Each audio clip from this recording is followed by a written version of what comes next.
Gracias, presidente.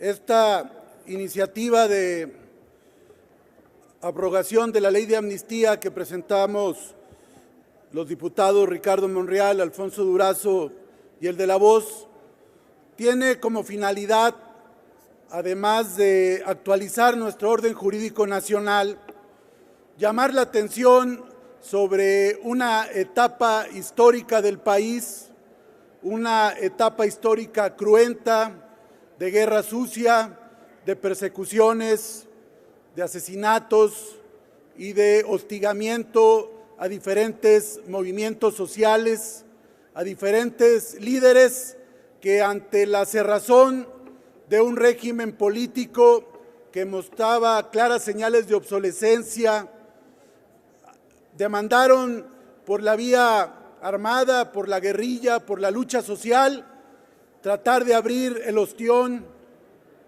de un régimen cerrado. Un régimen que había demostrado además en 1968 que no le temblaba la mano para masacrar a estudiantes indefensos, para un régimen que había sembrado terror y que había privilegiado el enquistamiento de grupos autoritarios en el poder. Por eso, en ese contexto de movilización de diferentes sectores magisteriales, ferrocarrileros, médicos, campesinos y estudiantes, se fue larvando en el país la necesidad de un cambio político profundo. Y el gobierno respondió con actos de tortura, desapariciones forzadas que llevaron a diferentes grupos, sobre todo en Guerrero, a acudir a la montaña para organizar fuerzas insurgentes. Esto provocó una etapa conocida como la Guerra Sucia en el país. Fue en los periodos de Gustavo Díaz Ordaz y de Luis Echeverría Álvarez. Vino la década de los 70 en su etapa final, con el nuevo gobierno que tuvo un secretario de Gobernación sensible, un secretario de Gobernación, Jesús Reyes Heroles, el padre, el nacionalista, no el actual vendedor de Pemex, que tuvo la visión de impulsar una reforma política que abrió las vías institucionales para la participación política. Esa reforma política electoral inauguró un ciclo de reformas que culminaron finalmente en la alternancia política en el 2000. Una alternancia fallida, ciertamente, pero que finalmente fue un ciclo político en nuestra República. Llamamos la atención hoy de esta ley y pedimos su abrogación porque es un ciclo concluido, pero no porque dejen de estar presentes circunstancias complejas en el país.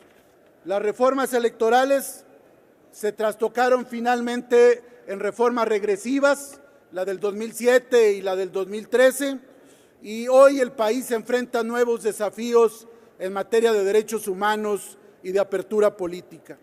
Sigue la tortura, sigue la persecución política, siguen las desapariciones forzadas, sigue la criminalización de la protesta, siguen los asesinatos de dirigentes sociales como Rocío Mesino en la Costa Grande de Guerrero, de periodistas en varias partes del país. Concluyo, presidente, por lo cual se demanda una transición política real, no la fallida del 2000, para frenar la involución y la restauración que hoy está en marcha. Necesitamos tener esta reflexión porque hoy el país vive un momento complejo. Hoy hay movilizaciones frente a las reformas autoritarias, hoy hay movilización frente a las reformas que están agraviando a sectores. Hoy han surgido las autodefensas como una vía ciudadana frente a la descomposición social.